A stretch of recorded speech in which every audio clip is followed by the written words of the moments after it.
nome Matrix, um documentário do Real. O Dr. Igor Capelato, ele é doutor pela Unicamp, pesquisador do CNPq pelo Instituto dos Estudos de Linguagens, Unicamp, mestre e doutor em multimeios pelo Instituto de Arte, Unicamp, professor de cinema, artes e psicanálise, ministra curso pela Unicamp, Casa da Crítica de São Paulo, Rebeca Cultural, Clínica Capelato e etc. Produtor audiovisual, tendo realizado diversos filmes, videoartes, entre outros. Atualmente desenvolve pesquisas na área de psicanálise, cinema e dramaturgia, com foco principalmente em Lacan, Shakespeare, Fluss e Benjamin. Sobre a palestra. Morpheus, um personagem da Matrix, diz a Neo: o que é real? Como você define o real? Se você está falando sobre o que você pode sentir, o que você pode cheirar, o que você pode saborear e ver. O real são simplesmente sinais elétricos, interpretados pelo seu cérebro.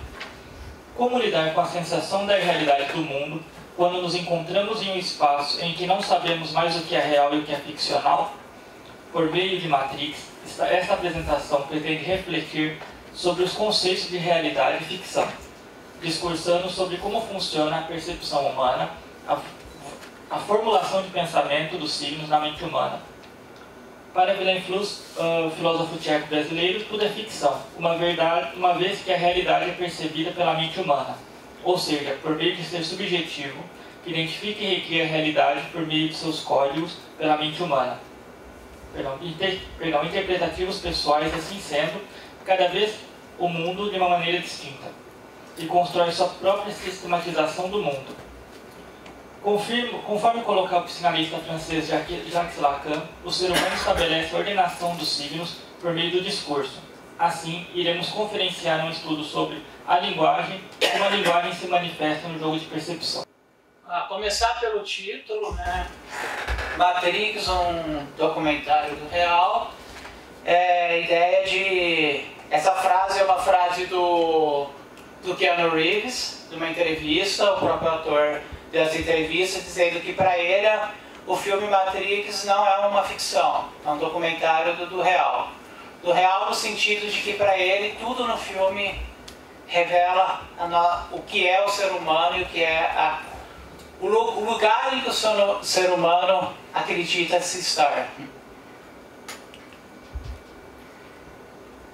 Eu não vim aqui te dizer como isso vai acabar.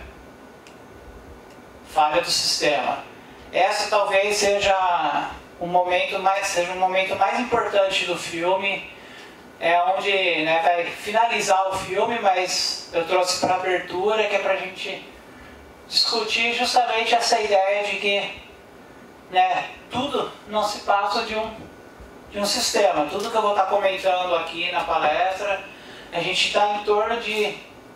Estamos lidando com o sistema, né? O que são sistemas? Essa vai ser uma das perguntas que nós vamos refletir aqui ao longo da nossa conversa.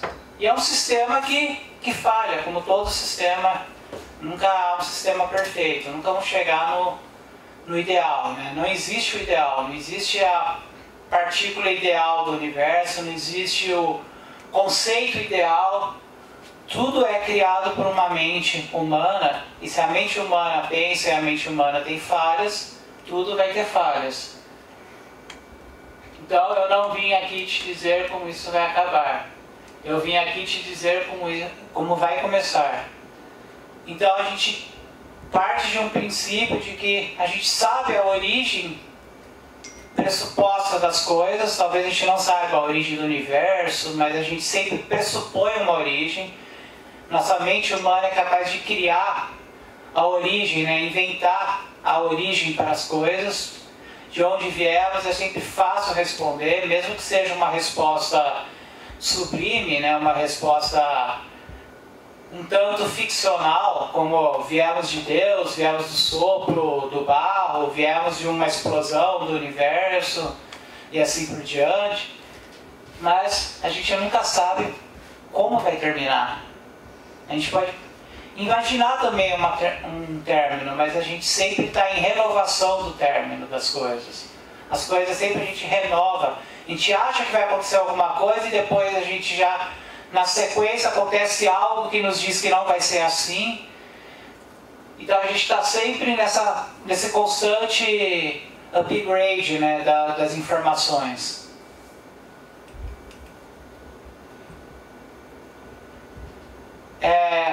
Uma cena importante do começo do filme e que se repete no segundo momento do filme, que é a conexão. Tudo que eu vou falar agora com vocês, a gente vai lidar com a questão da linguagem, da linguística, da psicanálise, mas sempre lembrando que para a gente dialogar o mundo fora da Matrix com o mundo dentro da Matrix é preciso fazer a conexão e é preciso uma linha segura. O que é a linha segura?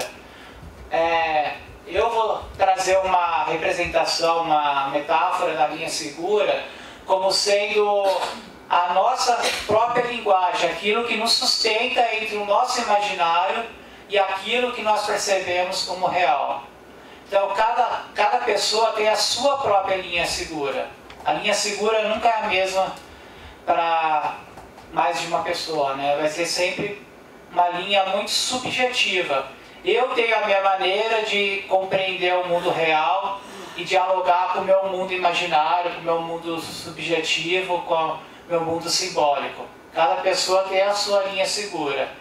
E eu até gosto de fazer essa metáfora, porque no filme, toda vez que alguém atende o telefone, acontece alguma tragédia, ou entram os agentes e atiram, ou o caminhão bate na coisa, ou aquela hora que a Trinity atravessa, o Neo vai pegar o telefone, o cara atira no telefone, quebra o telefone, ele não consegue atravessar e ele fica. Sempre acontece alguma coisa para que a linha segura só funcione para uma única pessoa.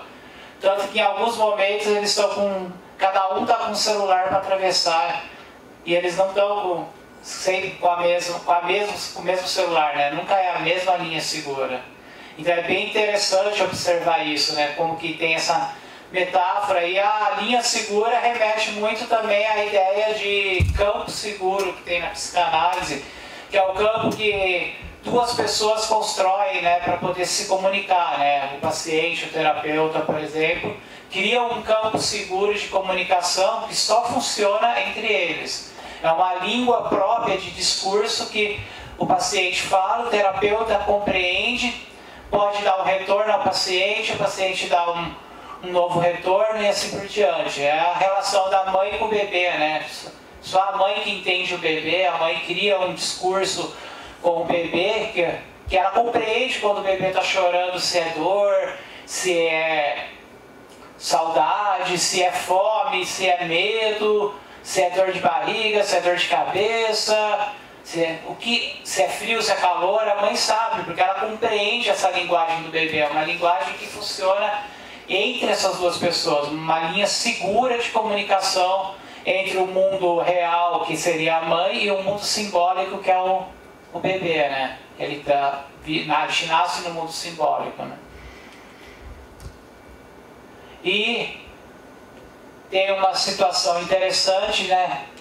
A linha está grampeada, que essa linha segura, ela pode muitas vezes ser grampeada. Muitas vezes ela vai sofrer interferências de outras pessoas, né? Quando a gente está comunicando entre duas pessoas, a mãe e o bebê, o terapeuta, o paciente, o professor, o aluno, às vezes acontece de haver uma interferência terceira, né? Outra pessoa interferir nesse discurso.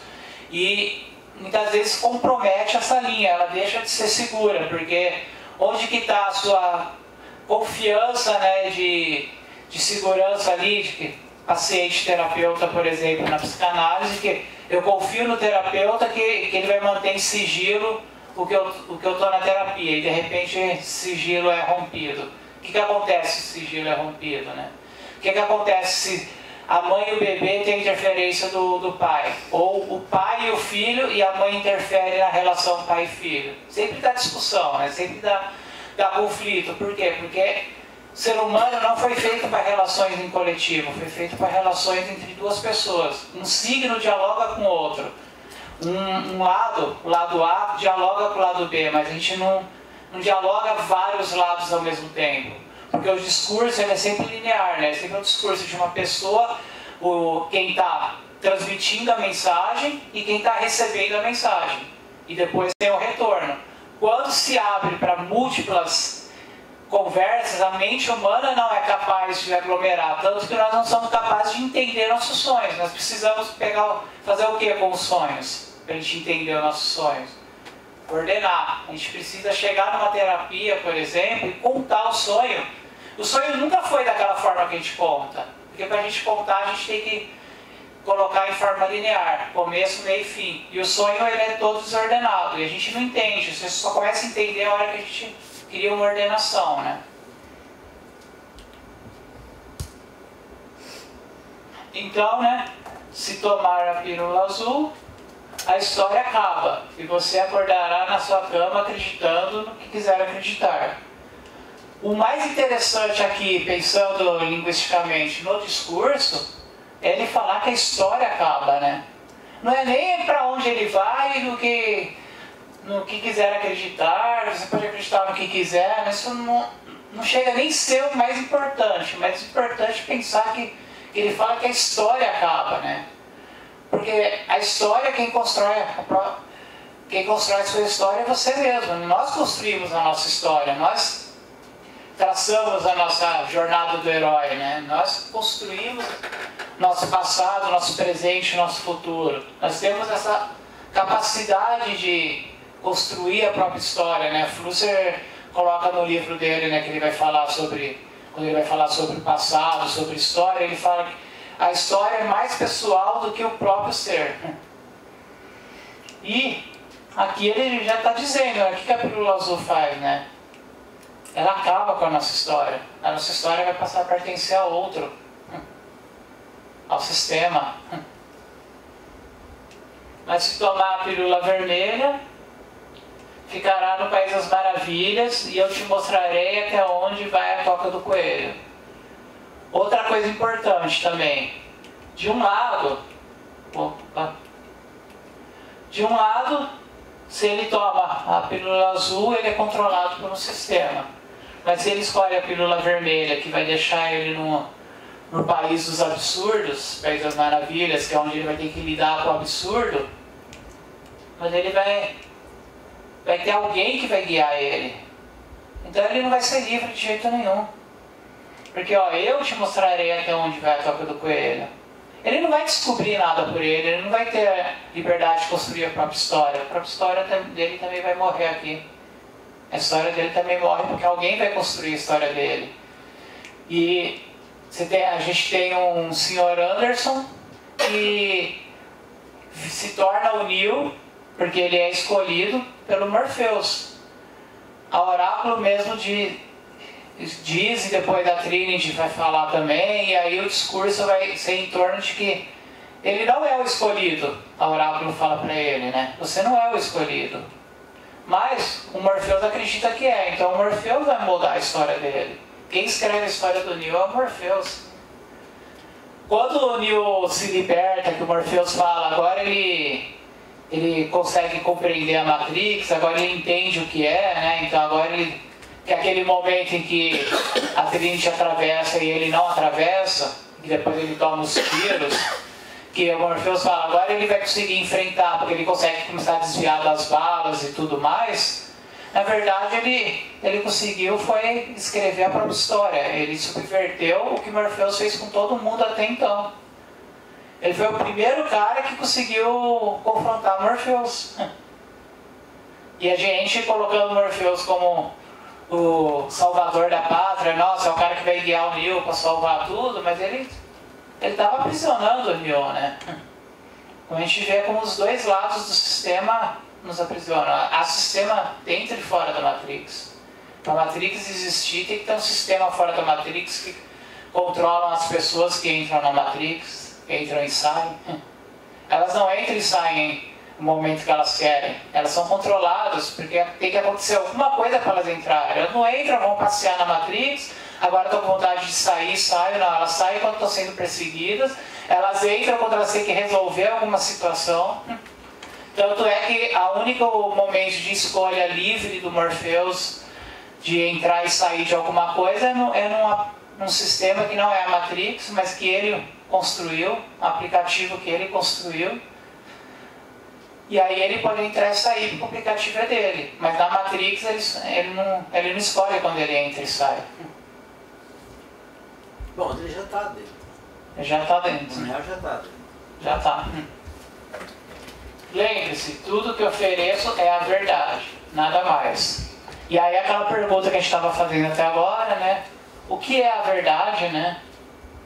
Então, para a gente chegar na verdade, a gente tem que entender um pouco do que é real, o que é simbólico, o que é imaginário, o que é a Matrix, né? O simbólico é a formulação de sentido de real e imaginário. É fundamental na estruturação da percepção da linguagem e do desejo. Para o sujeito vir a ser, é necessária a construção do simbólico. Então, o que acontece? O real e o imaginário, o real que está fora da Matrix, o imaginário que está dentro da Matrix, talvez, ou não, né? A gente pode questionar também. A dúvida é sempre importante, né? Mas o real e o imaginário são construídos pela mente. Aquilo que a gente estava falando, né, da mente que compreende, que constrói o sentido das coisas, que dá sentido aos signos, né? Que interpreta os signos. Mas o mais importante é pensar que essa formulação de real e imaginário que nos dá a percepção, que a gente percebe que há um dentro e fora, a gente cria essa percepção de um dentro e fora, né?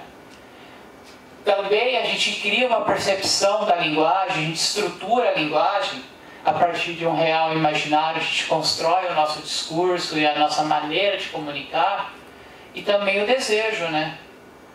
Nós seres humanos nascemos do desejo, né? Nós nascemos fruto de um desejo e somos guiados, vamos dizer assim, pelo desejo. O que é a pílula azul e a pílula vermelha, senão uma representação metafórica do nosso desejo? Ela é a representação do desejo humano.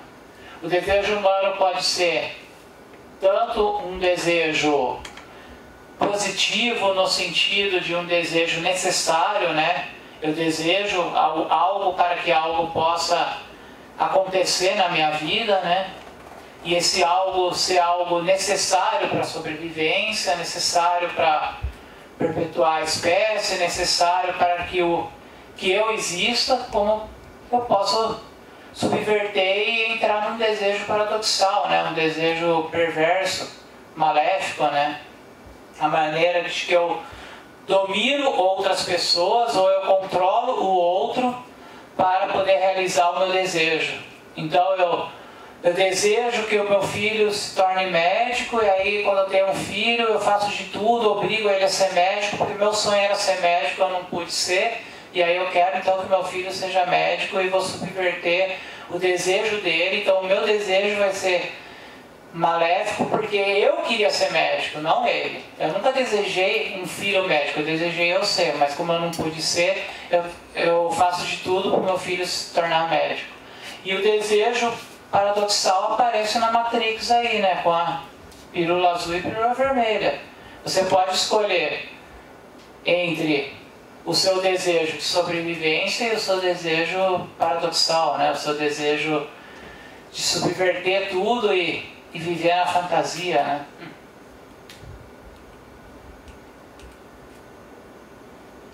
E tudo isso só vai acontecer na relação com... Tá difícil de ler aqui, eu vou ler aqui. Com o real e o imaginário.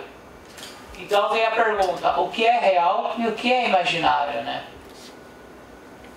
Eu vou trazer uma explicação de Wilhelm Flusser para a gente entender o conceito de real, portanto o conceito de realidade, né? Realidade é o modo de percepção do mundo de acordo com os códigos culturais do sujeito, que observa o mundo, ou seja, realidade é ficção.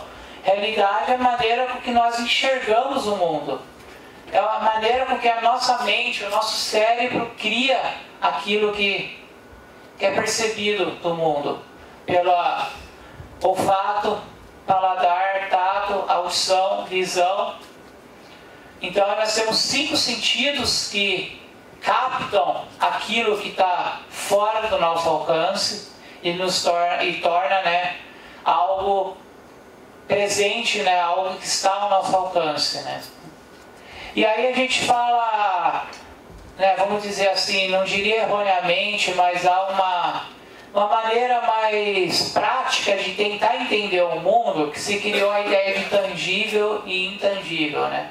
Aquilo que está na nossa mente é intangível no sentido de que não é palpável. E aquilo que está fora da nossa mente a gente pode segurar, a gente pode encostar, pode pegar, então é tangível.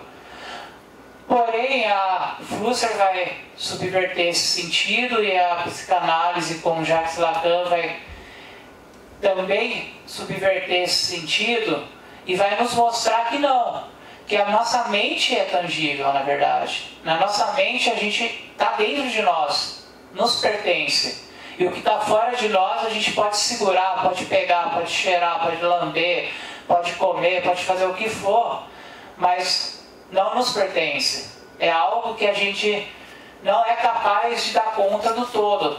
Nós não somos capazes de compreender essa parede. O que é essa parede? A gente pode pôr a mão na parede e falar, a parede é fria. Eu posso olhar a parede e falar, ela é branca. Mas eu não consigo compreender o todo ao mesmo tempo. Então, há uma brincadeira, né? É uma historinha, né, que se conta que havia um elefante, né? Ninguém sabia o que era o elefante, e colocaram 5 cegos que nunca tinham ouvido falar de elefante ao redor do elefante. O primeiro cego pegou a tromba e falou, esse é um animal grande, parece uma cobra, né? Então o elefante é igual a uma cobra. O segundo pegou a orelha e falou, não, o elefante é igual a uma arraia, ele é mole e tal, ele é igual a uma arraia. O terceiro passou a mão na pele do elefante e falou, não, é igual um rinoceronte, ó, pele de rinoceronte. O quarto pegou na perna e falou assim, não, ó, tamanho da perna aqui, né, é um hipopótamo, né? E o quinto pegou o rabo e falou, não, é uma minhoca, elefante é uma minhoca. E todos estavam certos, nenhum estava errado, né? Todos deram descrições plausíveis, porque a parte do todo que eles seguraram, mas nenhum deu conta do todo. Então, se tudo é ficção, formas, imagens, corpos, são simulacros da realidade, portanto, ficção, né? E nós estamos lidando, então, com a ideia de que, dentro e fora da Matrix, não importa, tudo é ficção, né? Então, eu separei 4 frames de uma sequência, onde o Morpheus, conversando com o Neo, né, vai dizer, né, você já teve um sonho, Neo, que parecia ser verdadeiro? Então essa é aquela grande pergunta que a gente faz, né? Que a gente acorda e fala, pô, será que era real ou foi só um sonho, né? Será que isso aconteceu mesmo, não aconteceu? E se você não conseguisse acordar desse sonho? E se agora a gente está aqui, na verdade a gente é a mente de alguém que está nos sonhando? Se nós estamos fazendo parte de um grande sonho? A gente não sabe se a gente de fato está aqui no centro cultural, se a gente está dentro de um sonho, né? Como você saberia a diferença entre o mundo dos sonhos e o mundo real? O que define o mundo dos sonhos e o que define o mundo do real? E aí a gente fala, por exemplo, de um esquizofrênico. O esquizofrênico não diferencia o mundo dos sonhos do mundo do real. Mas será que a gente, que não se julga esquizofrênico, sabe diferenciar? Será que a gente diferencia de verdade? Quantas vezes a gente... Vocês já se pegaram? Tem uma brincadeira que é muito legal. Vocês já se pegaram assim, alguém que fala assim pra vocês, você assistiu o filme X? Eu assisti. Aí fala assim, que cena do filme? Você fala assim, tem uma cena no filme que o cara pega a arma e sai correndo. Aí você vai voltar no filme, vai assistir o filme de novo e não tem a cena. Você fala, mas eu jurava que tinha essa cena no filme. Eu jurava que o cara pegava a arma. Por quê? Porque a nossa mente, tudo que é abismo, ou seja, tudo que é um fragmento entre uma ação e outra que ficou em aberto, a nossa mente constrói uma imagem. Nós não construímos palavras, nós não construímos sensações, construímos imagens na mente, né? E a mente cria a imagem tão verossímil que a gente acredita que estava lá. Uma coisa que eu sempre falo em aula, assim, as pessoas já estão acostumadas, eu falo do filme Psicose. Vocês lembram do filme Psicose de Hitchcock? Vou perguntar para vocês, como que é a morte da moça na banheira? O que acontece? Facada. Facada, ok. Alguém viu a faca acertar ela? Não. Não há a cena da faca acertando ela, mas garanto que todo mundo imaginou a faca entrando no corpo dela. Mas tinha o gesto, né? Porque aparece uma pessoa com a sombra, com uma faca na mão, alguém abre a cortina, não necessariamente é a mesma pessoa com a faca na mão, nada diz que foi aquela pessoa. Aí a mulher olha para cima, a água está caindo do chuveiro, ela dá um grito e aparece um sangue escorrendo no ralo. Não aparece a faca? Oi? Não aparece faca nenhuma, aparece a silhueta da faca, mas a faca não aparece. É indicial, né? Nós imaginamos que a silhueta é de uma faca, mas poderia ser até um outro objeto. Mas o gesto, né? O gesto pressupõe que ela foi esfaqueada, mas não há a cena. Porém, a nossa mente constrói a cena do corte. Mas não tem uma cena, uma hora que ele está subindo, segurando uma faca? Tem, e essa cena não é quando ele vai no banheiro. Essa é quando ele vai ver a mãe dele no quarto. Mas passa antes do... É. E é interessante, por exemplo, o filme do... Já viram o filme Tubarão do Spielberg? Jaws. O primeiro Tubarão do Spielberg. O tubarão ele aparece em 45 segundos de filme. Só. A figura tubarão só aparece em 45 segundos do filme. O filme original tem 2 horas e 50 minutos. Mas ele aparece em 45 segundos. Muito pouco. Ele é simulado por uma câmera que aproxima das pessoas e a musiquinha fazendo tu, aproximando, e aí você acha que é o tubarão, né? Você pressupõe que é o olhar do tubarão atacando as pessoas. E o tubarão só aparece na primeira cena, que ele aparece de relance, e no final, quando os caras estão caçando ele, que leva 30 segundos de cena. Esse é o único momento do tubarão, mas a gente assiste o filme e sai do cinema achando que todos os ataques que a gente viu ali, a gente viu o tubarão. Porque a musiquinha e a sensação nos fez criar uma imagem. Então como a gente com as sensações e os gestos nos fazem criar imagens, como que a gente diferencia o que é sonho do que não é sonho? Se a gente não sabe se aquilo que a gente está achando que é real, entre aspas ali, real, não foi criado também pela mente? Quantas vezes você lembra do passado, você fala assim, nossa, eu lembro do dia que minha avó fez bolinho de chuva. Aí você vai lá falar com a sua mãe, ô mãe, você lembra quando a avó fazia bolinho de chuva? Aí a mãe vira e fala, não, a avó nunca cozinhou. Ela nunca fez bolinho de chuva, ela não sabia cozinhar, ela não fazia bolinho de chuva. E você lembra da avó fazendo. Porque a nossa mente cria falsas memórias afetivas. As memórias afetivas são criadas. A gente vai juntando aqueles fragmentos do nosso passado e a gente vai inventando uma história do nosso passado. Por isso que eu falei, nós inventamos a nossa própria história. E muitas vezes essa história é tão inventada de uma maneira assim tão incrível que a gente acredita naquilo que a gente imaginou. A gente acha que aconteceu. Porque quando a gente é criança, a gente não diferencia o simbólico do real. Então a gente não sabe se aquilo foi uma imaginação nossa ou se aconteceu de verdade. Pessoas que são sobreviventes de guerra. Você junta 5, 6 pessoas sobreviventes de uma guerra e pede para contar a história. Todas estavam no mesmo lugar, sofreram com a mesma guerra. Cada uma conta uma história totalmente diferente. O trauma faz as pessoas criarem imagens totalmente distintas do mesmo fato. E aí a gente cria situações diferentes e cada um conta uma história completamente distinta. Ficção é tudo aquilo que pode ser imaginado. Segundo Lacan, toda experiência é do sujeito. Realiza-se uma ação, signos são codificados e transformados em reais. E complementam-se as ações como tentativa de alcançar uma resposta ao sublime. Aí uma sequência bem importante para o filme, né? Ali nós temos o Morpheus brincando de terapeuta, de psicanalista, né? O Morpheus, ele, por isso que eu coloquei, vou voltar aqui, essa cena que está de fundo aqui. Eu jogo o Morpheus como uma representação do psicanalista, né? O Morpheus, ele tem esse papel também que eu falei do controlador, mas ao mesmo tempo ele tem um papel ali de...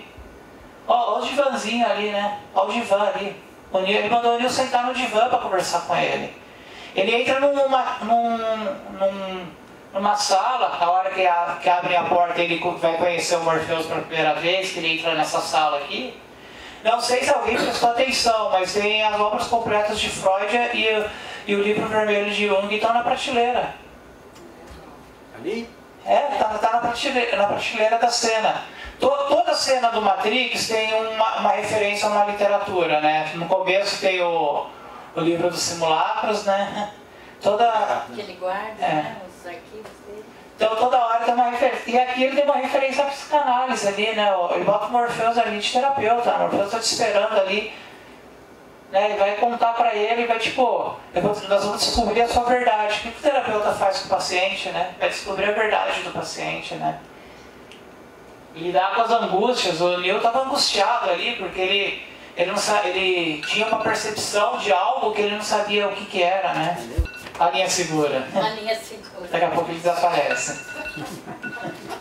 Então, voltando lá, a pergunta que ele faz, né? O que é real?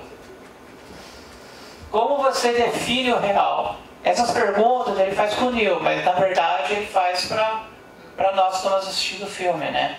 Essas perguntas são feitas para o espectador. Se está falando do que consegue sentir, do que pode cheirar, provar, ver, então o real são simplesmente sinais elétricos interpretados pelo cérebro. Aí ó, o cérebro, aí ó, a mente.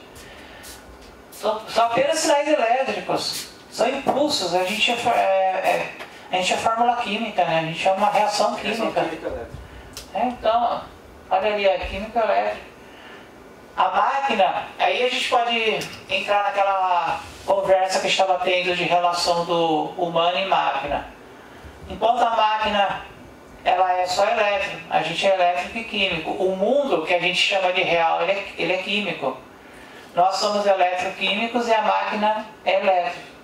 Então a gente poderia fazer uma relação em que nós somos a fusão entre o real e o imaginário. Então, nós seres humanos estamos sendo usados como a ponte entre o real e o imaginário. Nós somos o discurso, nós somos a linguagem. Nós somos os signos, de fato. O simbólico ou o imaginário, né, ou a imaginação, para atingir o real precisa da linguagem. O que a linguagem possibilita para nós? Entre a relação do real e do imaginário, né? O que a linguagem possibilita? A ordenação de sentidos. A linguagem dá sentidos. Por isso que eu coloquei aqui uma seta, porque ela dá um sentido, ela vai dar uma diretriz. Sentido também nessa relação de dar um significado, mas também de dar uma diretriz, né? Se ordena, a gente guia o nosso destino, nós guiamos nossos pensamentos, nós definimos o que nós vamos fazer a partir de um discurso linear, né? Então, né, vou ler por aqui que fica mais fácil. Este é o mundo que você conhece. Ele só existe agora como parte de uma simulação neurointerativa, que chamamos de Matrix. Você vivia num mundo de sonhos, meu. Então, ó, a frase importante ali, e ó que frase terapêutica, né? Ó por que eu falei Morpheus como uma metáfora de um terapeuta ali, uma representação de um terapeuta. Você vivia no mundo dos sonhos. Ele está no papel do terapeuta, né? Você deve viver o mundo dos sonhos, mas você vivia só no mundo dos sonhos. O terapeuta é o que vai fazer a ponte para nós entre o simbólico e o real, né? Ele que vai nos colocar no real, né? Você lembra, o Ronaldo falou uma coisa que eu não tinha pensado. O pessoal que fica lá no berçário, lá no tubado, eles só suportam aquela situação porque vivem sonhando. Sonhando. É isso, cara. É isso que está Porque o quê, cara? Que as pessoas que estavam, é que você não vê de manhã, mas o Ronaldo disse que aquelas pessoas que ficam entubadas ali, Sim. fetalmente ali, naquele mundo lá original, sabe o que eu estou falando? Aquela Sim, cena sim. primeira, que vamos lá, com um tubo lá, Sim. Então, o Ronaldo disse uma coisa que eu não tinha pensado, que as pessoas que estão sendo entubadas, crescendo, não tem outra vida a não ser uma pilha. Para poder sobreviver a isso, a suportar essa situação, elas vivem num sonho. E aí me pergunta, aquele sonho é o sonho que o pessoal sonha, aquela multidão de gente, eles que vivem lá. Esse aqui é o buraco do... né? É isso mesmo? A linguagem, uma vez que é ordenada então por regras, normas, padrões, estabelece uma ligação de repetições. Então todo discurso, quando ele é formulado, ele é uma repetição do discurso. E a Matrix, a gente vê que há sempre uma repetição, né? Sempre as coisas estão se repetindo na Matrix. São os agentes Smith se reproduzindo, né? Se repetindo, né? Na verdade, eles não estão se clonando, eles estão se repetindo, né? Eles estão criando repetições de agentes Smith. O gato que cria o déjà vu lá são as repetições. O discurso humano ele é formulado pela repetição. Quando o paciente vai na terapia, ele vai na primeira sessão, na segunda, na terceira, na quarta, e ele está repetindo o discurso. O que ele está fazendo é sempre ampliando o discurso, mas é sempre o mesmo discurso que vai sendo ampliando. E quando que a terapia funciona? Quando o terapeuta chega e fala para o paciente, você tem alta. Quando o paciente muda o discurso. O paciente ele vai ter alta quando ele consegue mudar o discurso, quando ele consegue compreender aquilo que está na repetição e muda. A gente, ser humano é assim, né? A gente comete uma falha num relacionamento, a gente vai para o segundo relacionamento tentando a mesma coisa, porque a gente acha que uma hora a gente vai conseguir aquilo que a gente está tentando. Então a gente vai repetindo. Ao invés de a gente mudar a fórmula, em vez de mudar a fórmula, a gente vai lá e fica repetindo a fórmula, né? E a Matrix faz isso, né? A Matrix, ela permite que o sujeito se repita, né? Permite a repetição. Por isso que ela é prazerosa. Ela é prazerosa porque a gente tem um personagem lá que vai voltar para a Matrix, porque ela é prazerosa porque ela permite a repetição. E o mundo real, você tem que lidar com as mudanças, né? Então, bem-vindo ao deserto do real. Então aqui é um jogo bem importante, né? Primeiro, no discurso, né? Usando o que Lacan fazia nas terapias, que era desconstruir os discursos, pegar palavra por palavra, entender o significado das palavras.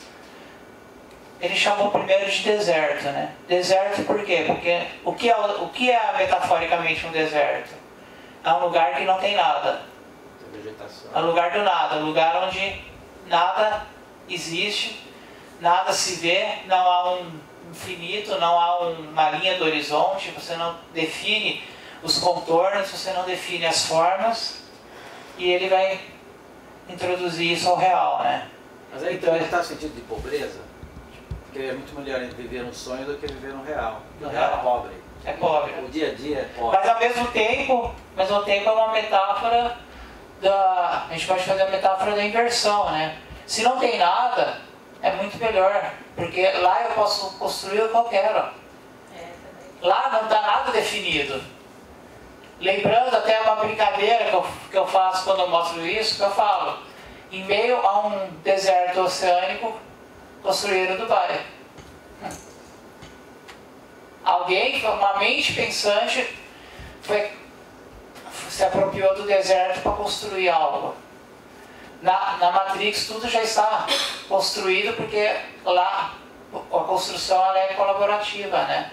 Ela não é sua, ela é de vários e vários corpos pensantes ao mesmo tempo, né? Ela é uma união de signos diversos e de várias pessoas, né? Você está querendo dizer que as pessoas que estão lá no berçário estão criando através dos seus sonhos? Através dos seus sonhos.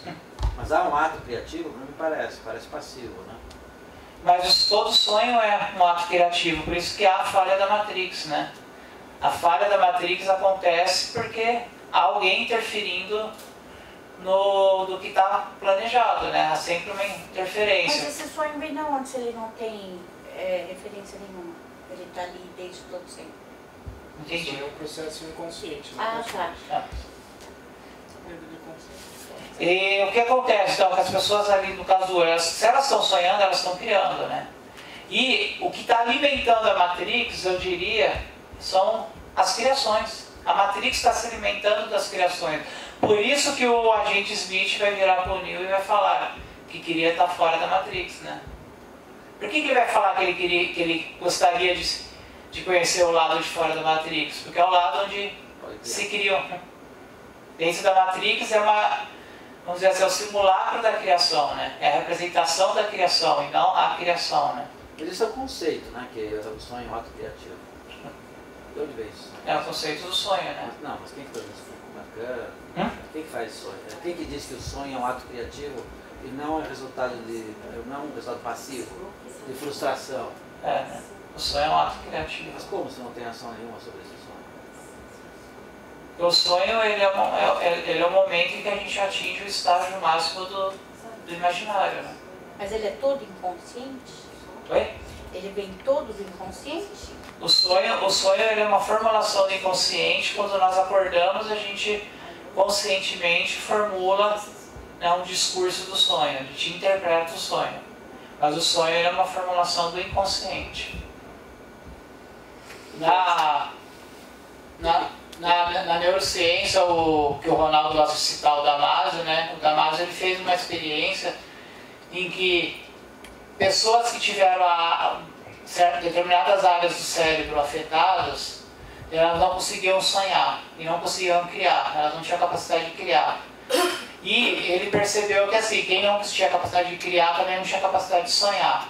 E pessoas que sonhavam, ele identificou, fazendo alguns exames, né, do cérebro, ele conseguiu identificar ali que as ondas cerebrais identificavam a área do cérebro ativa no sonho, era a mesma área da criatividade. Então quando dava uma folha em branco e mandava a pessoa criar qualquer coisa, a pessoa estava livre para criar, ela pegava um lápis e desenhava, ela usava a mesma área do cérebro dos sonhos.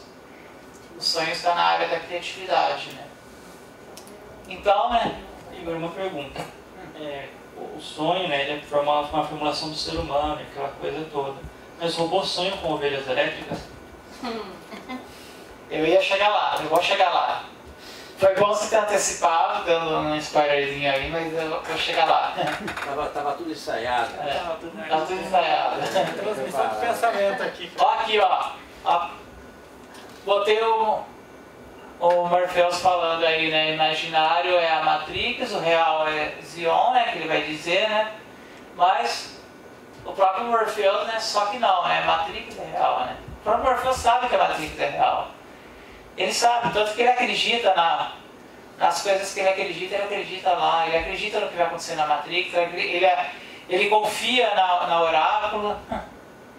Como que ele vai confiar no oráculo se não é real? Ele confia no oráculo, né? Ele nos mostra isso, né? Que tudo é real à medida de que toda a ficção ela é interpretada pela nossa mente e nós tornamos elas críveis, né? Nós escolhemos o que queremos acreditar. Então, o que aconteceu quando o Morpheus acabou de falar Morpheus acabou de falar para ele, né? Do deserto do real e tal. Na hora ele desperta dizendo, né? Eu não acredito. Ele despertou, ele saiu ali daquela sessão de terapia dizendo que não acredita. Mas essa aí não é a sequência da sessão de terapia. Ele tá cabelo careca. Porque fora da Matrix ele é careca, dentro da Matrix ele é cabeludo, né? Não, mas aqui na sequência ele é careca porque veio lá de baixo. É lá de baixo. Quando ele encontra lá, é porque ele é o Neo que tá falando com ele agora, com o cabelo, é o Neo da Matrix. Da Matrix. Tá dormindo. Justamente. E o que tá aí é o que... O que tá aí tá fora, porque ele desperta depois que o Morpheus mostra pra ele o real, né? Ele desperta e ele fala que não acredita. Você usou essa que é a hora foto. que ele vomita, tudo. Tá, mas você usou essa foto no lugar errado. Oi? Você fez de propósito isso. Não, essa foto veio depois quando ele desperta, que ele vomita, esse é o momento Sim, que mas ele isso vomita. passa lá na nave. Na nave.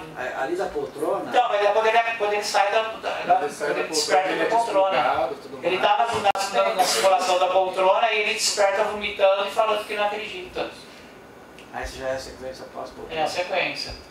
Então eu trouxe as 4 fórmulas que a gente trabalha para a construção, né, de tudo que é signo na nossa vida. Os gestos, o pensamento. A psicanálise vai lidar com 4 momentos ali da formulação. Primeiro, a gente trabalha com uma formulação de pensamento. A gente formula um pensamento. A gente vai, por exemplo, para uma sessão de terapia com um pensamento formulado, uma ideia, né? Ah, tô indo porque eu sofri tal coisa, tô indo porque eu sinto isso, tô indo porque eu tenho raiva da minha mãe, tô indo porque é isso, aquilo. Aí há um momento de negação quando a primeira resposta chega, né? Ó, você tem isso por causa disso. E aí a gente começa a negar, não, eu não sou assim, eu não sou isso, eu não sou aquilo. Então, há pessoas que estão passando por alguma situação psíquica, né, que falam, não, eu não sou esquizofrênico, não, eu não estou delirando. A pessoa que está delirando, ela nega, né, o delírio. O alcoólatra nega que é alcoólatra e assim por diante, todo mundo vai negando. Isso faz parte da psique humana. A psique humana vai passar pela negação. Se não houver a negação, a gente fica preso no estágio primário e a gente não evolui, né?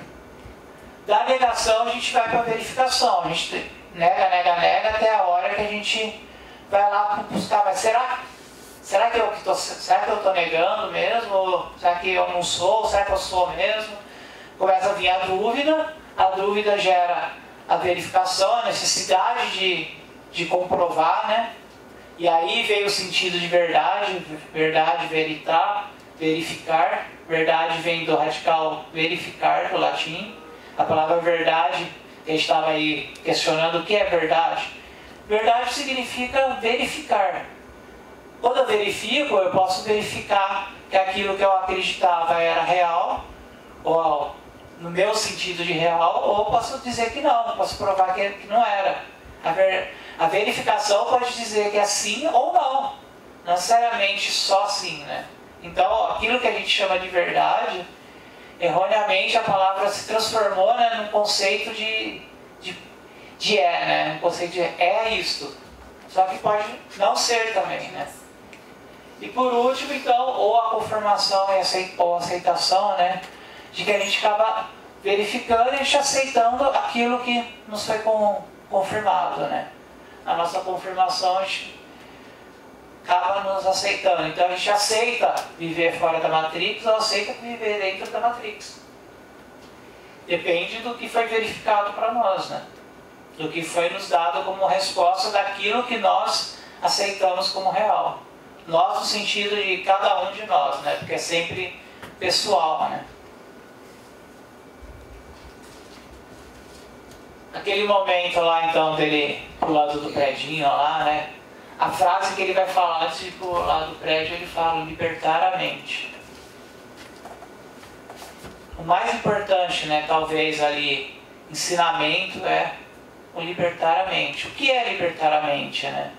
Se a mente é necessária para compreender o simbólico e o real, fazer a ligação do simbólico e o real, o que é libertar a mente, né? Na memória, né? Porque ele tem a memória de que se ele pular aqui ele cai. A memória da gravidade. Da gravidade. Mas em momento algum no filme ele fala para libertar a própria mente. Eles não falam, em momento algum, em nenhum discurso do filme eles falam liberte a sua mente. Ele fala liberte a mente. Tem um momento no filme que o Morpheus fala para ele, né? Aprenda a libertar a mente. Traduziram na legenda como libertar a sua mente, mas ele não fala a sua. Ele não fala yours, ele fala liberte a mente. E ele chama de the mind. A mente ele chama de the. Uma coisa coletiva. Então ele está falando de uma mente aí coletiva. Por isso que eu falei dos corpos juntos. Você está tendo um sonho coletivo ali. Quer dizer, está falando que lá no purgatório, lá no berço, eles estão sonhando o mesmo sonho. Ou eles estão construindo o mesmo sonho juntos, né? E aí ele vai se libertar desse sonho coletivo, né? Não é a mente dele, é aquela mente que aprisionou a mente dele, né? É o aprisionamento, que é o que a sociedade faz com as ideologias. O que são as ideologias? Vamos pensar no nosso cotidiano. O que são as ideologias? O que as religiões, as ideologias políticas, sociais, os grupos sociais, o que eles fazem? eles colocam várias pessoas dentro de um mesmo círculo para pensarem igual. Todo mundo pensa igual dentro de uma ideologia. Se você pensa diferente, você é excluído daquele grupo. Porque o grupo, para funcionar, tem que estar todo mundo pensando igual, né? As ideologias são essa grande mente, né? Aí você vai passar daquilo, você vai ficar naquilo? Você vai ficar nisso? Depois eu reformo. Porque, então a pergunta que vem agora, eu tenho que começar a falar alguma coisa sobre isso, porque eu estou vendo coisas aí, eu achando que é o buraco, um dos buracos. Porque se você é morto na Matrix, você morre aqui, o corpo não vive sem a mente. Então, mas eles não estão lá com o corpo matérico vivo, não está lá no berçário? Está no berçário. Então, se ele morre na Matrix, quem está morrendo é a imagem. É a imagem. Não é o sonho, é o sonho coletivo. É a mente. Então, porque a resposta seria não, o corpo continua vivendo porque você não está aqui. No sonho você não morre. Se você morre no sonho, você não morre no corpo. Não morre no corpo. Mas o que está dizendo aí? Justamente por isso que O corpo não vive sem a mente, mas a mente vive sem o corpo. Mas ao mesmo tempo, o que é o corpo? O corpo, ele falou que não vive sem a mente, mas ele não falou que ele está falando da grande mente, né? Porque os corpos estão conectados à mente. Se ele não pensa mais, o que nós somos seres humanos? Imagina uma pessoa que não sonha, não pensa, vira vegetal. O corpo continua vivo, mas o corpo não é mais o ser. O que ele está colocando é aquela grande discussão dos existencialistas, né? O que é o ser? O que é um corpo sem mente? É o ser? Essa é a grande questão. O corpo sem mente é o sujeito? É a pessoa? Né? Essa é a grande questão. Né? Aí é dúbio, né? É dúbio. Porque ele está dizendo assim, o corpo não vive sem a mente. Você está falando de um corpo, de uma pessoa que está, sei lá, sofreu um trauma, e ele está lá só com o corpo. Ou isso é a metáfora toda? Eu fico confuso nessa situação, porque não fica claro. Eu só comecei a entender a possibilidade de não ser um buraco quando o Ronaldo falou, quando eles estão sonhando, para poder aguentar. Ele concluiu isso, porque em nenhum momento se fala sobre isso. Não fala, isso é uma conclusão dele. Você tinha concluído isso também? Não, eu cheguei na ideia de que, porque todo ser humano, que é necessário viver o simbólico e o real. Quem vive só o real, não vive, né? Sobrevive. No sentido de que a pessoa não pensa, ela se torna máquina, né? Nós nos tornamos máquina a partir do momento que nós somos privados do pensamento. Então, eu vejo isso aqui como uma ideia de que o corpo sem a mente se torna máquina. Pura máquina, né? O corpo humano é uma máquina, né? Sem a mente ele é uma máquina. A mente é o que diferencia a máquina humana da máquina robótica, né? Então, o que é real, né? É um construto da mente, né? O imaginário mais o simbólico, mais a interpretação dos sentidos. Olfato, paladar, tato, audição, visão, ou em outros sentidos aí, que agora já tem gente falando em 7, 8 sentidos.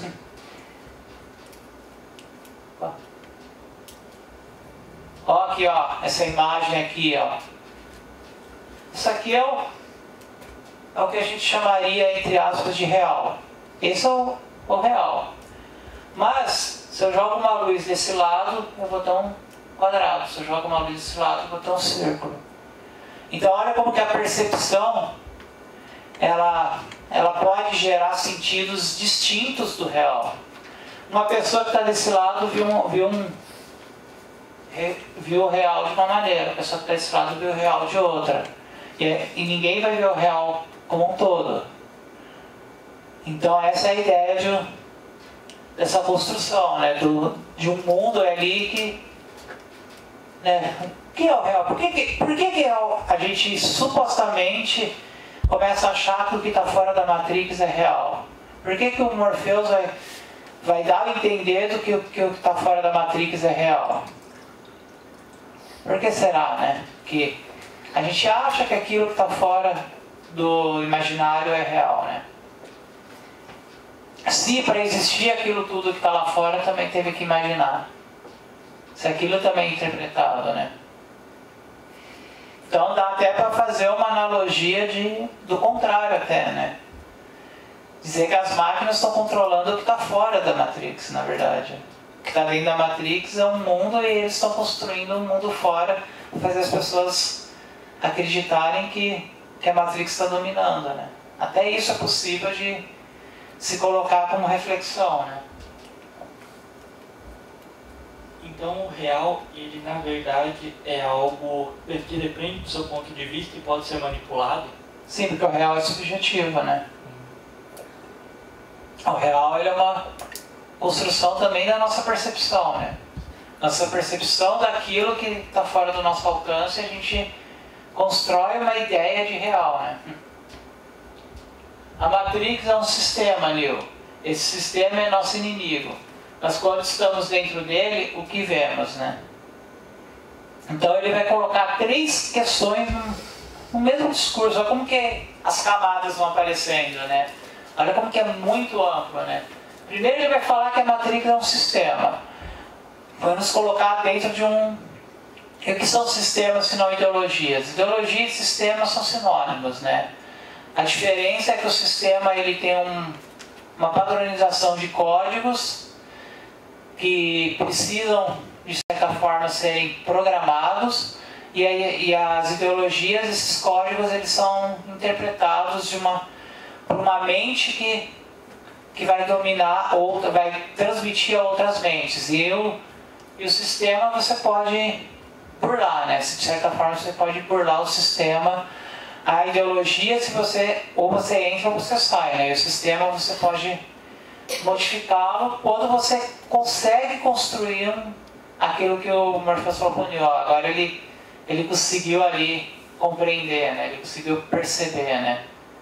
Ele consegue agora subverter o que está a Matrix, né? Esse sistema é nosso inimigo. Aí por isso que eu falei, será que o Morpheus ele é um cara gente boa mesmo? Ele já chegou falando pro Neo, esse sistema é nosso inimigo. Não deixou nem o Neo perceber se o Neo não for. O Cybertron não era inimigo. O Cybertron, o sistema não era inimigo, ele voltou para comer o bife. Para ele era um espaço de conforto, era um espaço seguro para ele. A linha segura dele era uma linha reversa, né? Ele voltou para dentro da Matrix.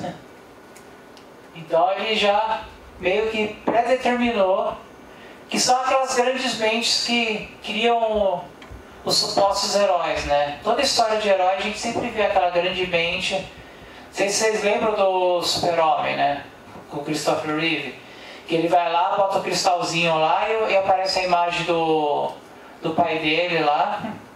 Então apareceu o pai dele lá falando para ele tudo que ele tinha que ouvir para ele se tornar o Super-Homem. Todas as histórias de heróis, a gente pega o Luke Skywalker, o Obi-Wan Kenobi fala para ele que você é o herói, você que vai salvar o mundo, o universo, a galáxia aqui, você tem que fazer isso, tem que fazer isso. O cara define tudo para ele, fulano é inimigo, ciclano é inimigo. Dá tudo pronto, mastigado para ele do que ele tem que pensar. Ele não pensa por ele, ele vai seguir o que um mentor passou para ele, né? Mas quando estamos dentro dele, né, dentro do sistema, o que vemos? E aí vem uma pergunta que subverte o que ele acabou de falar também, né? Porque o que a gente vê? A gente vê o que a gente quer, a gente vê o que o outro quer que a gente veja. Nós estamos com um olhar externo ao sistema ou estamos com um olhar de dentro do sistema? Dentro da Matrix eles são todos e não são ninguém.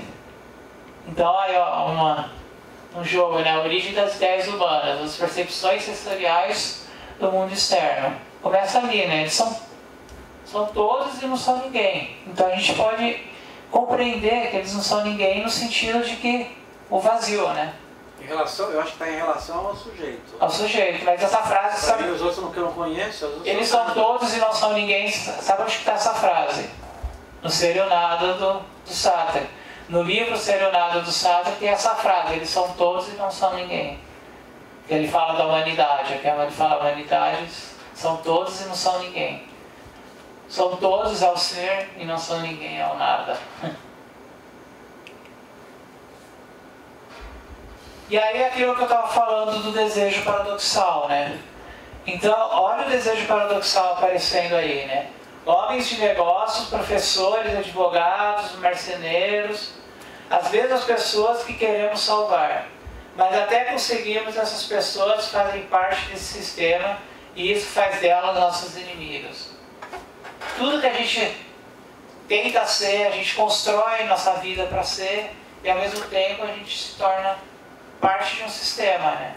A gente procura uma individualidade, mas a individualidade ela é um código do sistema, já está pré-programada. E talvez aqui, eu coloquei no espelhamento da Matrix porque o nosso mundo é assim, né? O que nós somos? Somos pessoas de negócios, somos médicos, professores, estudantes universitários, mestres, doutores, pesquisadores de fake news. Somos pessoas aqui que estamos vivendo num sistema, né? E em busca do sistema, é a custa do sistema, né? Se não tivesse o sistema, nós não seríamos nada disso. Mas não E dá para ter... É só para tirar aquela dúvida, mas não tem que haver essa desconstrução para esse entendimento? Por entendimento tem que haver desconstrução, né? Tá. E aí é onde eu coloco o oráculo. Eu coloco o oráculo nesse meio aqui. Porque a oráculo, ela não diz nem sim nem não. O que ela fala já estava para acontecer, então ela não previu nada, porque vai acontecer, mas ao mesmo tempo não acontece. Ela fica entre um sim e não, né? Ela fica jogando. Ela é uma fraude, ela é uma fraude. Eu não diria que ela é uma fraude, eu diria que ela é a representação do cérebro humano. Ela é a metáfora do cérebro humano. O cérebro humano é uma fraude. O cérebro humano faz a gente acreditar em coisas que não são reais e a gente desacreditar de coisas que são reais. Se tem alguém que o Ronaldo está falando lá, tem um cara que acredita na Terra plana. O cara acredita na Terra plana porque ele construiu na mente dele que a Terra é plana. Mas quem somos nós para dizer que ele está errado de acreditar que a Terra é plana? Nós acreditamos que a Terra é redonda, mas ela também é um imaginário do nosso construto, né? A gente não tem certeza que ela seja, né? A gente só vê a Terra através das imagens. Das imagens de uma empresa americana chamada NASA, que nos diz no que acreditar. A NASA é o nosso Morpheus. Nós não estamos lá para provar. É aquela ideia da baleia lá, né? Que o Ronaldo falou. Talvez ela seja a mesma plana e nós estamos enganados. Estamos enganados. O oráculo ele tem uma questão de dualidade também, né? Ela representa muito a dualidade. Porque ela não é nem o sim nem o não. Ela é algo ali no meio. Então pode ser o sim ou pode ser o não. É uma concepção muito louca. Mas no caso do oráculo, como é que fica a questão do destino? Nós realmente temos um destino? Ou nós fazemos o nosso destino? Né? O que vocês acham? Você vê o oráculo como uma metáfora do livre-arbítrio? Porque o livre-arbítrio já tira quebra o destino. Mas tem uma pergunta sobre destino lá? Não. Não. Mas eu vejo o oráculo como... Tem uma pergunta sobre destino, sim. A cena que eu passei ontem sobre fake news, ela é muito sobre o destino. Que é a hora que ela olha para o Neil e fala, né? Logo a primeira vez que o Neil entra no oráculo, aí ela olha para o Neil e fala, cuidado com o vaso. Aí a hora que ele vira e fala, que vaso? Aí ele vai e bate no vaso e ele quebra no chão. Isso não é talvez o destino, ou é algo que ela impulsionou para ele fazer, né? Para ele fazer um movimento para dar um destino a esse movimento. Ou ela previu que iria fazer esse movimento e ia... Exatamente. Mas essa é uma pergunta sobre o destino que ela faz também. Ela não fala do destino, mas ela fala sobre isso. Então essas coisas que são os buracos. E aí, fora da Matrix, há um sistema também, há um ser que comanda. Olha aqui, um ser comandando uma multidão ali, que está pensando o que ele quer que todo mundo pense. Ele convenceu todo mundo de que o Neo é o escolhido. Ele fez todo mundo acreditar que o Neo é escolhido. A única pessoa que podia duvidar de que o Neo... As duas únicas eram o próprio Neo, que sabia que ele não era escolhido, de certa forma, né? E a Trinity. Tirando o Neo e a Trinity, o resto todo mundo estava acreditando no Morpheus. E a Trinity é a contraparte do Morpheus. Ela precisa acreditar e ao mesmo tempo não acreditar no Morpheus. Porque ela precisa contestar o Morpheus. Alguém precisa contestar ele para ele poder existir. Porque nós seres humanos, se a gente vive mergulhado, aprofundado dentro de uma crença única, a gente entra numa imersão de delírio, né? O que é um autista, né? O que é uma pessoa que entra num mundo, entra nesse mundo submerso de uma crença e não sai mais, né? Ele precisa da âncora que vai tirar ele do simbólico e botar no real. Ela é a âncora, né? Porque ela sabe o que é. Coisas que contestam ele, ela não demonstra a priori porque ela precisa tirar o Neo da Matrix, né? Aí o desejo paradoxal, né? A ignorância maravilhosa. Sei que este bife não existe. A Matrix diz ao meu cérebro que ele é suculento e delicioso. É um desejo paradoxal ou é uma conformação? Vou me conformar, né? Já que é assim, então vai ser assim mesmo. Tá melhor do que do outro lado, vai ser assim mesmo e pronto, né?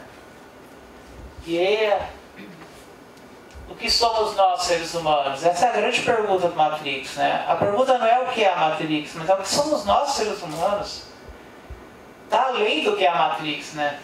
A gente não quer saber, não importa o que é a Matrix. A gente estava perguntando o que é a Matrix.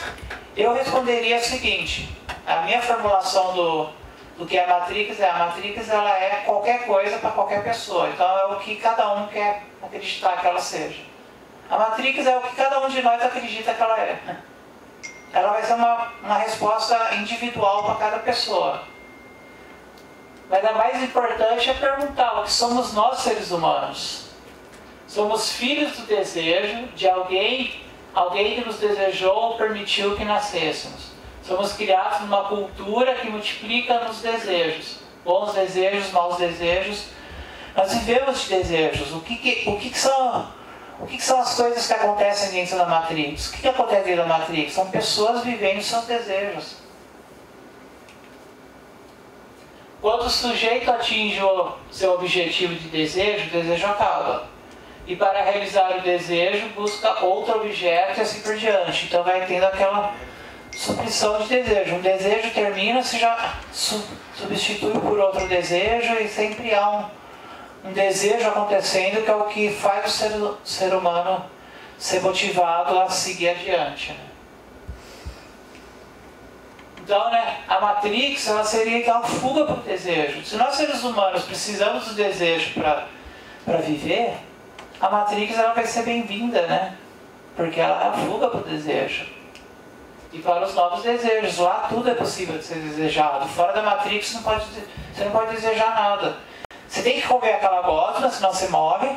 Você tem que dormir naquela cama dura, porque só tem aquela cama dura para dormir. Você tem que fazer o que o Morpheus mandou fazer, senão as lulas lá vêm te destruir. Você tem que fazer. Você já tem tudo programadinho. É meia dúzia de coisas que você tem para fazer, mais nada do que aquilo. E é só aquilo que você pode fazer. Na Matrix não, você pode realizar todos os seus desejos. É permitido desejar. Fora da Matrix não é permitido desejar. Como é que ele pensou em querer ser o Morfeu? O desejo, né? Ele falou, querer ser você. Que ele vai falar pro Cypress lá, né? O Regan, ele vai falar pro Regan, né? Aqui dentro da Matrix você pode desejar o que você quer. E aí ele fala que quer sair da Matrix porque ele viu que é a hora que ele fala assim: eu estou cansado de desejar. E ele pede para sair da Matrix. Fala isso? Ele fala: estou cansado de desejar e gostaria de estar do outro lado. E não quer lembrar de nada. Essa é a frase que ele usa: estou cansado de desejar. Que é o que acontece com o ser humano O que acontece com o suicida? O que é o sujeito suicida? É o sujeito que cansou de desejar, né? Ele não sabe lidar com o próprio desejo. Ele não consegue realizar o próprio desejo e ele comete suicídio. Tem o desejo de ter um bom emprego com um bom salário, ele é mandado embora do emprego, ele não realizou o desejo dele, ele comete suicídio. O maior grau de suicídio são pessoas que não realizaram o próprio desejo. Agora, recentemente eu conheço esse grupo japonês, que teve uma sequência de sucesso, são riquíssimos, lindos, bonitinhos. Todos eles foram se suicidando, você soube disso? Então, aí como é que você explica isso? Eles estavam realizando todos os desejos que todo mundo gostaria, né? E eles se suicidam. Porque não tem mais o que desejar, talvez? Porque o que acontece com o desejo? Vamos falar da fórmula do desejo. Como que é o mais básico que a gente fosse falar, a gente ficaria horas e horas aqui. Estou dando um curso aí de 24 horas para tentar formular o que é o desejo, né? A gente chegar no que é o desejo, mas sucintamente, o que é o desejo, né? O desejo é a necessidade humana de realizar algo que possa suprir a nossa falta. O desejo sempre é uma realização da falta. Sempre aquilo que falta para a gente quer. Então, assim, deseja um filho porque falta algo que complemente a nossa existência, que é a perpetuação da nossa espécie, do nosso eu, né? Vai dar continuidade ao meu eu, né? Eu desejo comer alguma coisa porque eu estou com fome e eu quero algo que além de suprir a minha necessidade biológica, vai me satisfazer. Então o desejo também inclui a satisfação, que é realizado pelo prazer, né? Porém, há um porém no desejar, uma vez que nós temos a necessidade de desejar, mas há um porém no desejar, que é justamente o que eu falei agora, o prazer. O bife suculento é prazeroso. Mas o que acontece com o prazer? O prazer ele é sempre uma curvinha, né? Ele chega no clímax e acaba. Por isso que a pessoa vai no bar, toma uma cerveja, a cerveja dá prazer, atinge o clímax, acaba, a pessoa tem que beber de novo até que ela entra no estado ali do vício. O vício é o quê? Uma necessidade de manter o prazer contínuo. Vício é essa necessidade de manter o prazer contínuo. Então tem gente viciada em jogo, tem gente viciada em sexo, tem gente viciada em videogame, tem gente viciada em cerveja, tem gente viciada em droga, tem gente viciada em estudar, tem gente viciada em tudo. Tudo pode virar um vício. Porque o estudo vira um vício quando o cara começa a estudar, ele sente prazer no estudo, mas aí acabou a disciplina. O cara precisa de outra. Acabou aquela matéria, ele precisa de outra. Acabou de ler aquele livro, ele precisa de outro livro. Aí vai lá e compra 5, 6 livros de uma vez. 10 livros de uma vez. Não vai ler os 10 ao mesmo tempo, mas é para já, quando acabar um, já ter outro para superar, né? E aí eu vou retomar uma cena do filme, aquela lá do começo do filme, eu trouxe agora que é para a gente entender, porque vai ter a ver com o que eu acabei de falar. É aquela hora que ele está no carro lá, estão levando ele lá, e aí ele fala, tenho essas lembranças da minha vida, nenhuma delas aconteceu. Lembra que ele olhou e falou, eu almoçava aqui. Ele fala no restaurante, né? Aqui era onde eu almoçava. Aí ele fala, tenho essas lembranças da minha vida, nenhuma delas aconteceu. Lembra que eu falei que a gente constrói memórias? E a gente constrói prazer também. A memória constrói o prazer. O prazer é construído por uma memória. A gente tem uma memória afetiva com aquele determinado objeto que a gente escolhe para ser o nosso objeto de prazer. Por isso que tem pessoas que escolhem a bebida, tem pessoas que escolhem a droga, tem pessoas que escolhem o sexo, pessoas que escolhem o videogame, pessoas que escolhem o livro. Por que cada pessoa escolhe alguma coisa para se tornar o vício? Porque a gente constrói essa memória, né? E está ligado a alguma coisa... Mas peraí, essa frase é uma continuação da primeira? É? Tem essas lembranças da minha vida. Isso. Nenhuma delas Essa aconteceu. É engraçado essa... E ele comeu naquele restaurante. Ele comeu. Que era muito bom. Mas nenhuma delas aconteceu. Tem essas lembranças, mas não aconteceu. Não aconteceu, porque foi fruto da imaginação, né? As lembranças são fruto da imaginação. A gente não tem, cientificamente, a gente não tem como provar o passado. O que aconteceu e o que não aconteceu. Não, mas peraí, ele acabou de sair da Matrix, ele foi desbugado, né? Então ele é o pós. Foi sonho, né? Hã? Ele comer pode ter sido um sonho. Não aconteceu de fato, né? É um sonho. Como que ele vai provar se foi sonho? Lembra da pergunta? Como diferenciar o sonho do real? O sonho fora do sonho?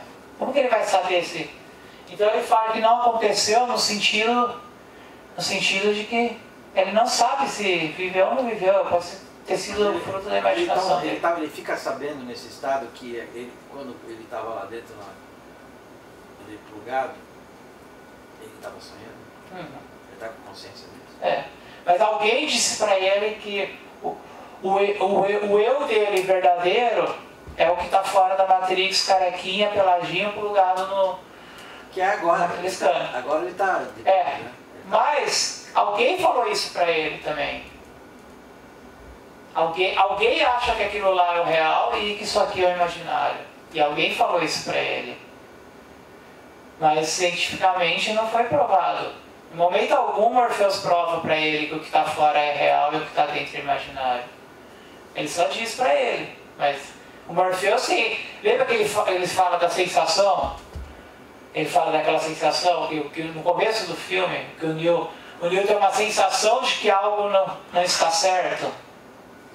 Mas essa sensação é o Neo. Ele fala que o Neo está tendo a sensação, ele não fala que o Sr. Anderson está tendo a sensação. Então, o Neo está tendo a sensação é o careca lá de fora. O Neo é o careca lá fora. Não é o Sr. Anderson que teve uma sensação. Quem teve foi o Neo que está lá fora. Algo não está certo, então a sensação pode dar a entender. Agora ele está com o cabelo comprido, já passou pelo careca. Porque aí é dentro da Matrix. Cabelo comprido é dentro da Matrix, careca é fora da Matrix. Não, tem um momento que ele fica um tempão lá na nave. Mas eles sempre estão mal vestidos, maltrapilhos, tipo, aquele sofrimento todo da realidade. Olha aqui, ó. Num outro momento do filme que eu recortei, eu te disse que só posso te mostrar a porta, você tem que atravessá-la. Que é a pura psicanálise, né? Sim. O psicanalista faz isso, né? Ele te mostra as opções, mas você tem que enfrentar, você tem que atravessar. E que vai ter a ver com esse jogo aqui. Ele vai ter que atravessar para o mundo do sonho. O terapeuta, lembra que antigamente era permitido se fazer hipnose nas terapias, né? Freud fez muita terapia de hipnose. A hipnose era o quê? Era abrir a porta do sonho, das lembranças, mas quem tinha que atravessar era a própria pessoa, né? Não era o terapeuta que atravessava. E é o que vai acontecer aqui, ele vai ter que atravessar. E quando ele atravessa, o que ele descobre? Que a colher não existe. O que é a colher não existe? Mas a colher está ali. Ela está ali, ele está vendo, mas ela não existe. Ela só existe lá dentro da porta, lá dentro do campo do imaginário. Está dentro do inconsciente dele, do campo do imaginário dele, do campo simbólico dele, e não do campo do real. Mas tem uma frase aqui muito importante. Então você verá que não é a colher que entorta, é você mesmo. É lidar com a ideia de que todos os signos são metáforas, né? Tudo que ele está vendo ali são metáforas, né? É como se a Matrix fosse mesmo o cérebro dele próprio. É como se, na verdade, ele entrar na Matrix, ele não entra num computador, ele entra na mente dele, ele faz uma sessão de hipnose. Praticamente isso, ele faz uma regressão ali para dentro da mente dele, para confrontar os próprios pensamentos. Aquilo que eu estava falando da repetição, né? Eu trouxe um conceito aqui, que é o conceito de acting out da psicanálise, que vem de atuar-se, né? Act it out, né? Colocar para fora, atuar para fora. O paciente não recorda coisa alguma do que esqueceu e reprimiu. Vocês já viram pessoas que sofreram traumas, sofreram alguma situação. Todo mundo aqui já passou por situações assim próprias, onde a pessoa ela abstrai o que aconteceu, ela não consegue falar do que aconteceu, ela não lembra do que aconteceu, sofre acidente de carro, mesmo que a pessoa esteja acordada, ela não lembra do acidente, é como se ela tivesse apagado naquele instante. Isso acontece com todo choque, né? Tudo na psicanálise a gente chama de choque, tudo que é trauma, tudo que é traumático gera um choque. Mas expressa-se pela atuação, ou seja, a gente consegue, os sintomas, os resultantes daquele trauma vão mostrando o que aconteceu.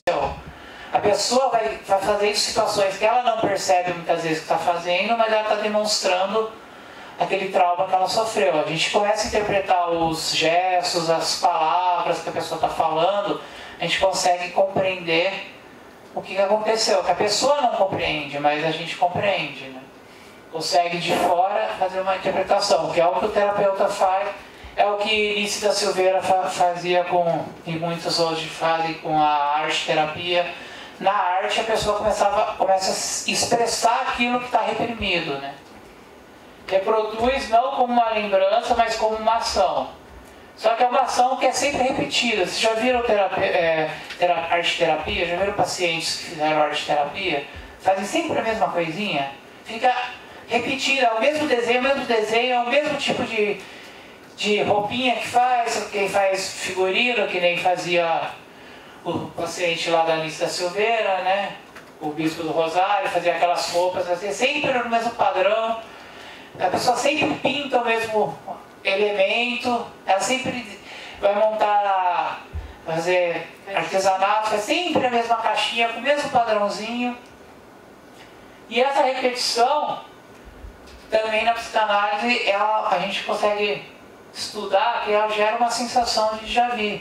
Porque como a gente vai criando esse padrão repetitivo, a nossa memória também vai criando um padrão de repetição da memória. Então a gente tem uma sensação de que aquilo já aconteceu, porque mesmo que o ato seja, que a gente chama de inaugural, que é a primeira vez, está acontecendo pela primeira vez aquilo, mas a gente tem uma sensação que já aconteceu, porque tudo na nossa mente é fluído pela ideia da repetição, né? Tudo é sempre fluído por uma ideia de repetição. Então ele fala, né? Eu pus aqui o comecinho daquele discurso, né? Peraí que eu bati. O comecinho daquele discurso que ele fala, eu comi ali. Mas por que eu pus aqui na repetição, na sensação de... Porque ele fala, eu comi ali. Pode ser que ele quantas vezes ele comia lá, né? Se ele comia, ele não foi uma vez comer. Se ele tivesse sido uma vez, ele poderia falar, eu vim uma vez aqui. Não. Eu comia, era um padrão repetitivo dele. E aí esse padrão repetitivo é uma representação de algum trauma dele, de alguma situação do passado, ou ele de fato ia lá comer, né? Então começam a gerar essas... Então, né, o déjà vu, né, a memória afetiva, a imaginação e percepção, que é o gatinho, né, que se repete ali, né? E é interessante porque a única pessoa, eles falam que acontece o déjà vu, quando acontece o déjà vu é uma falha da Matrix, eles estão reconfigurando a Matrix, que é a frase mais importante do que falha, é reconfigurando a Matrix, né? Você está reconfigurando o cérebro quando você percebe que você viveu um déjà vu, aqui, né, ó. Quando acontece uma repetição e o paciente percebe a repetição, o terapeuta consegue lidar com o paciente, tirar ele daquele processo repetitivo e recuperar o passado dele, fazer uma reinterpretação, a ressignificação, né, a desconstrução, que a Mônica falou ali, tem que desconstruir, o terapeuta desconstrói para que o paciente dê um novo sentido àquilo que aconteceu no passado, aquele trauma. Então tem até um exemplo que eu uso em aula, que aconteceu com uma paciente do Lacan. O Lacan atendia uma paciente que ela apareceu lá na terapia para ele, lá falando que ela tinha um trauma, que 5 horas da manhã, todo dia 5 horas da manhã, ela acordava assustada e ela muito traumatizada e ela chorava muito, porque ela era de família de judeus e durante isso no período da Segunda Guerra, pouco depois até, e o período dos nazistas mandavam os soldados da Gestapo 5 horas da manhã entrar na casa e apontar arma para todos os judeus, e não se sabia se quem ia ser levado para a câmara de gás, quem ia ser morto lá na hora ou o que ia acontecer. Então, sempre 5 horas da manhã, ela era acordada com os soldados apontando arma. O Lacan desconstruiu o conceito de Gestapo, pegou o radical do Gestapo e transformou em gesto, que vem do mesmo radical, e levantou da poltrona dele, da cadeira dele, foi até ela, fez um carinho no rosto dela, fez um gesto afetivo, e ela conseguiu lidar com o que tinha acontecido no trauma dela, conseguiu falar sobre o passado dela, mais precisamente, e reconfigurou, né? Ela fez uma reconstrução, deu um novo sentido à história dela, e aí ela conseguiu se recuperar daquele trauma, então ela conseguia dormir e não acordava mais 5 horas da manhã assustada. E é interessante porque a única pessoa na Matrix que vê o déjà vu é o Neo, né? Ele é o único que vê. Ninguém viu o gato, em momento algum eles falam que alguém já viu o déjà vu. E por que isso não? E aí eu falo, será que a Matrix não é uma história sobre um sujeito fazendo terapia e acessando suas próprias memórias e agora entendendo que ele está tendo uma crise de repetições e lidando com as repetições, porque a partir de então ele começa a aprender como lidar com a Matrix, né? Confrontar o alter ego. A Matrix poderia ser considerada como um alter ego.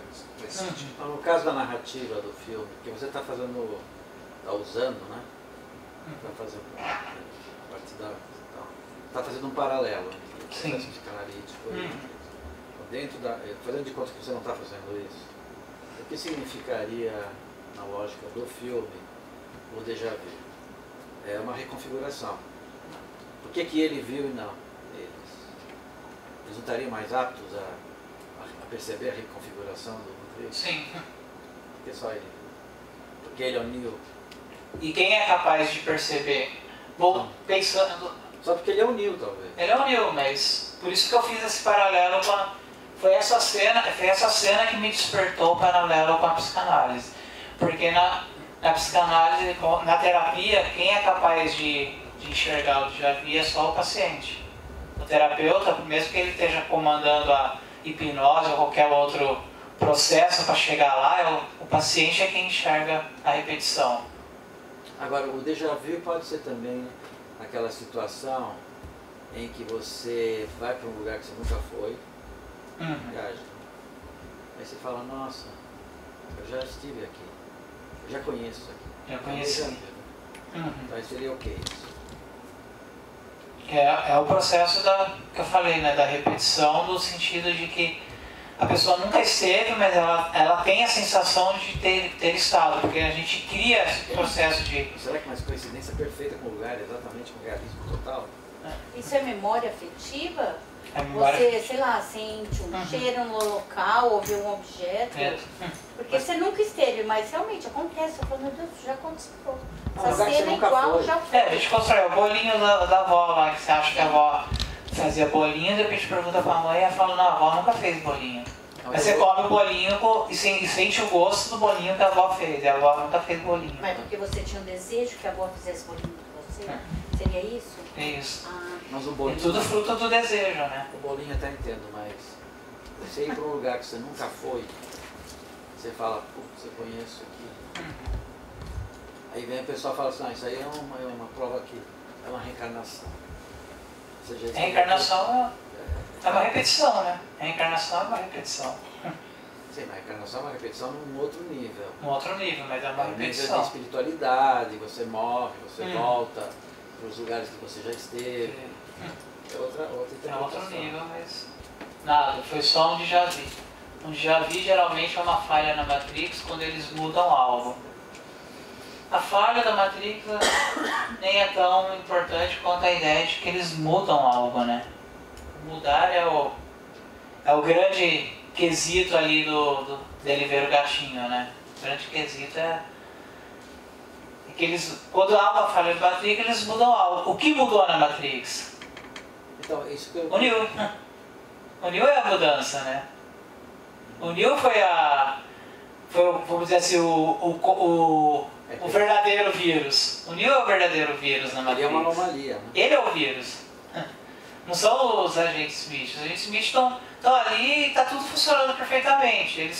eles só começam a se multiplicar e criar uma situação como se fosse um antivírus para tirar aquele vírus que está na Matrix, que é o Neo, né?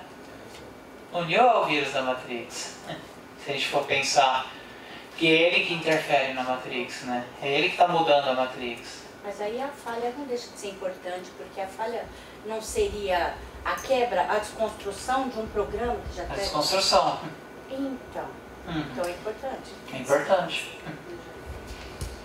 É por isso que é interessante, né? Porque o sistema falha. Ele, no momento algum, ele fala, e ele chama a Matrix de sistema, no momento algum ele fala que o programa falhou, a computação falhou, alguém falhou, não, ele fala que o sistema falha, né? Eu vejo essa questão fazendo meio paralelo, mas a questão que você falou da terapia, que é quando o paciente começa a identificar a repetição e tudo mais, mas aquela coisa, saber que quando ele tiver algumas respostas, vão vir novas perguntas. Então o sistema muda. O sistema muda. Não adianta ele achar que resolveu. Porque aí o alter ego muda, o super ego muda e ele vai para uma outra realidade. Uma outra realidade, justamente. O sistema muda e ele vai ter que batalhar aquilo novamente. Que é o que acontece na cena do espelho. Quando ele olha no espelho, o espelho está fragmentado e ele não vê o rosto dele. Ele vê meio rosto deformado. Quando ele vê o rosto dele, o espelho suga ele e entra no corpo dele, né? Que essa é a ideia do espelhamento, né? Que ele se vê como uma pessoa e agora com as novas perguntas ele vai ver outra pessoa que vão surgindo novas perguntas, né? Tem uma frase, né, importante também, né? Você estava me ouvindo ou olhando para a mulher de vestido vermelho? O que é essa mulher de vestido vermelho que o Morpheus criou ali, né? Para criar aquele jogo de percepção mesmo, né? Ao meio de tanto caos, há alguns elementos que passam despercebidos. Não, ele está agindo como homem, né? É uma mulher bonita. Mas é um desejo dele. Mas ao mesmo tempo é uma metáfora ali, né? Tipo, você percebeu a mulher de vermelho? Ela não distraiu você, né? São os elementos que são criados para desviar a nossa percepção, né? São todos os elementos que Mas desvia porque você está atento a caso apareça essa mulher, no meio dessas todos esses cinzentos aí, essa mulher luminosa. Então, de uma maneira, ele teria que olhar para ele ter bom gosto. Justamente. É só outra interpretação, tá? E é mais ligado a essa questão do desejo. O desejo, justamente.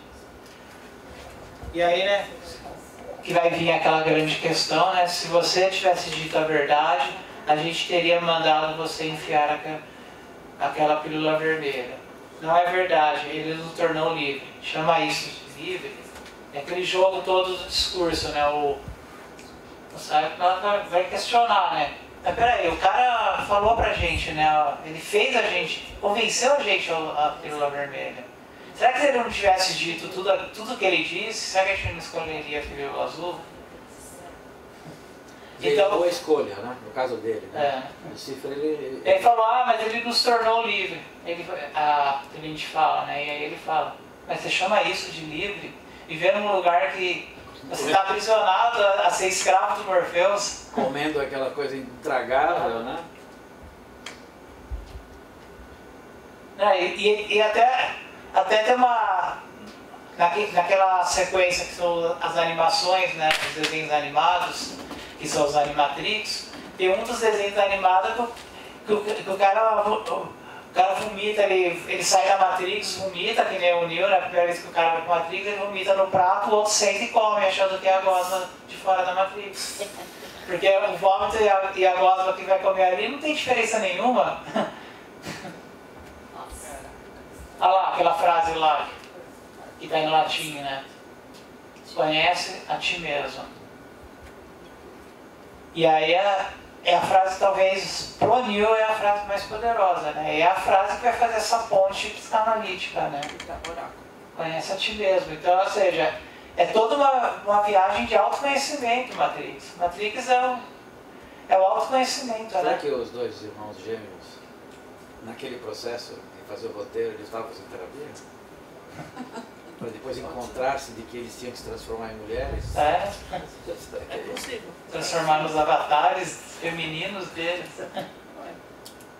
E pior que isso é possível, porque se você pegar a analogia da Matrix ser uma ação de terapia, a Matrix pode ser toda essa analogia de realmente, quando elas estavam escrevendo o roteiro e fazendo tudo isso, até mesmo a direção, elas estarem tendo a atenção de terapia e o autodescobrimento delas, nessa questão de como elas se viam, de como elas realmente gostariam de ser vistas, e eu fora da Matrix, aquela coisa da gosma, da coisa puída, pode ser a questão da estima delas e de como elas se sentiam daquele corpo que elas estavam antes, que era o corpo masculino. Então é uma analogia possível. E até o gosto das coisas era ruim. Exatamente. Uma mulher teria outro gosto. Exatamente. Então assim, essa analogia é muito possível. Truffaut falava isso, né? Quer conhecer uma pessoa, manda escrever um roteiro de um filme. Sim, é bem possível. Então, por exemplo, isso é uma hipótese assim, muito viajada, mas é possível que quando elas estavam escrevendo Matrix e dirigindo Matrix, era aquela coisa do descobrimento delas estarem se vendo como homem e não estarem agradando ela, então aquela visão de fora do Matrix, e o Matrix é uma coisa que elas estão tentando se reconfigurar ali, que ela tem os desejos, que elas conseguem ter um pouco mais de, entre aspas, liberdade, né, perto da realidade que elas têm que sustentar e tudo mais. Tanto que o segundo filme é Reloaded e o terceiro é Revolution, né? Exatamente. Mas acho que por isso que o primeiro para nós é interessante. Porque hoje eu acho que é outra começar aquela coisa da violência, da luta. Hoje é só ação, né? Tem poucas palavras, né? Poucas frases. O terceiro filme, o que importa no terceiro filme é a ideia de que quando ele fala que a Matrix não existe mais, só que continua havendo um sistema, né? Será que esses filmes não seriam o ponto de conflito? O ideal do conflito interno, do conflito entre eles mesmos? Já que aqui é o descobrimento, logo depois do descobrimento existe um certo conflito. Esse é o descobrimento, o segundo é a negação, o terceiro é o conflito. É o conflito, E é interessante porque o arquiteto já está no primeiro filme, né? Quando o Neo está ali com a boca fechada, que os caras estão olhando da telinha, tem o reflexo do arquiteto, Sim. né? Qual? No primeiro filme? Sabe quando ele está com a boca fechada, que aparece um monte de televisãozinha que está observando ele na salinha? Não consegue abrir a boca na tortura? Quando ele está sendo... Isso, e aparece aquele monte de televisãozinha vendo ele. Na televisãozinha está refletido o rosto do arquiteto. Sabe que eu não percebi? Já tinha alguém observando ele. No mesmo ponto daquela cena, né? Que tem todas as telinhas de tudo que ele passa.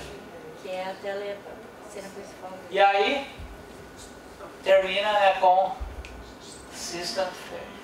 Como começou, né? O sistema falhou, né? A falha do sistema. A falha do... Não é a falha do sistema, o sistema falhou, né? Mas é isso. Eu tenho. Obrigado.